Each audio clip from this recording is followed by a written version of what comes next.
This is Robson Mulumbe, CEO and President of Empowerment International. Before I continue, I would like to invite you to subscribe to this channel, but also for you to check us out on Facebook, on Instagram, but also check us on our website. Last week, we are talking about what kind of leaders do we need in Africa, in Malawi, in our churches, and in our communities.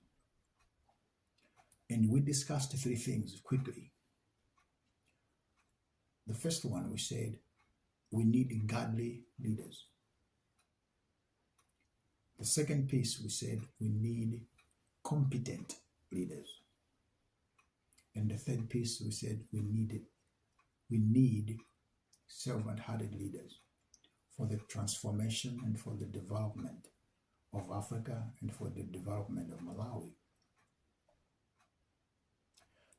And I promised last week that this week I'll tackle what does it mean to be a godly leader. What does it mean to be a godly leader? And today, I want to take the next few minutes to kind of expound a little bit on that. What does it mean to be a godly leader? If Africa or if Malawi, if our communities are to be transformed for the better of all people, we need godly leaders. What does that mean? Does that mean we need people who call themselves Christians? No, that's not enough.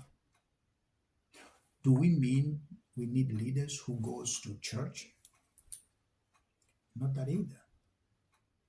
So what does it mean? We need godly leaders. That's what I want to talk about today.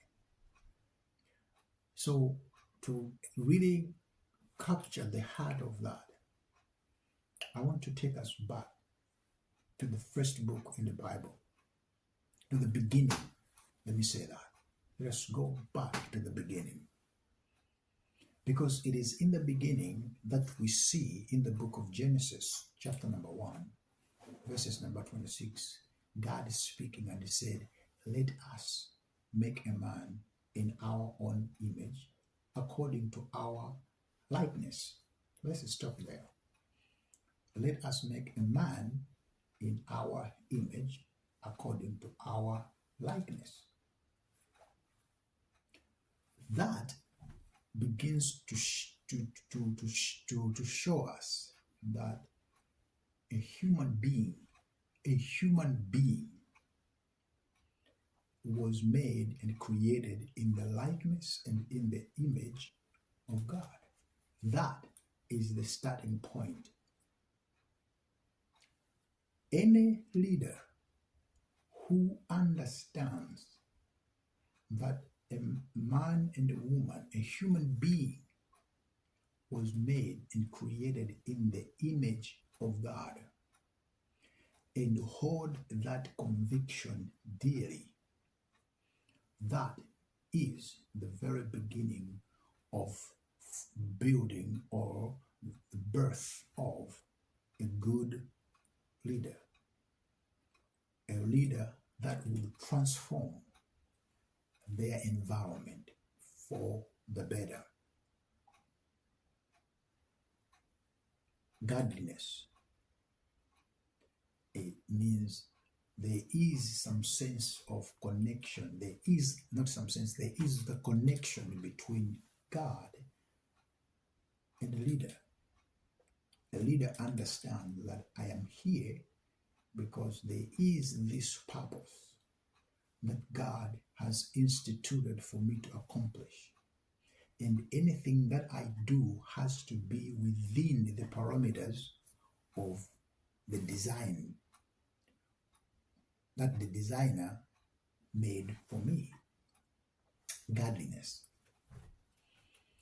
The second piece of godliness of the leaders that can transform a community and a country and a continent, they have to have this sense of humanity. In other ways, having the sense of Ubuntu, or in Chichewa we call Umuntu, because a man or a woman in general in Chichewa is called Muntu. So there is Muntu, there is God in every person. There is Mulungu in every Muntu. Any leader who sees the people that they are leading to see God in those people would be very careful not to starve those people. Any leader who sees God in his followers will be very careful not to steal from those leaders, from those people. Any leader who sees God in every person that they lead would not abuse those people. So what we see in Africa and what we see in Malawi, to the degree that leaders are growing their big bellies, when the people that they are leading are starving, it means there is no sense of Ubuntu. There is no sense of Umuntu. There are times in Chichewa we say, it means there is no sense of Ubuntu, because that particular person who lost the sense of Ubuntu is unable to see God in every person that they get in contact with. So, godliness is this ability to understand that God made all of us as the likeness and the image of Him. Number one. Number two, understand the sense of Ubuntu. And again, the philosophy of Ubuntu says, we are, therefore I am. I am not an island. I did not get here on my own. I've been raised by the community. And there's this saying that it takes a village. That's the sense of Ubuntu. Together we can accomplish, because together we are made and created in the image of God. Godliness is not divorced from the sense of Ubuntu. Ubuntu and godliness are inseparable, because it is God who made a man in His likeness and in His image. It is the man who carries the likeness and the image of God. These two are connected. So a leader who understands that has a very great chance of becoming the best and great leader for his people. Now, I am not talking about perfection. That's not what I'm talking about. I'm talking about good leadership and good governance. These two things work together. A person who understands, a leader who understands godliness in the sense of Ubuntu is standing a better chance to positively impact the lives of his or her people. The third piece of godliness, which sometimes may seem a little bit off or may seem a little bit disconnected, but I want to suggest strongly to you that godliness in leadership is not far much removed from the sense of patriotism. Patriotism. Patriotism is defined as one's love for his people, one's love for his country. one's love for his nation. And that cannot be divorced from good leadership that is based on godliness. Because again, it is the image and the likeness of God in the people who form a community, who form a church, who form a country, who forms a continent.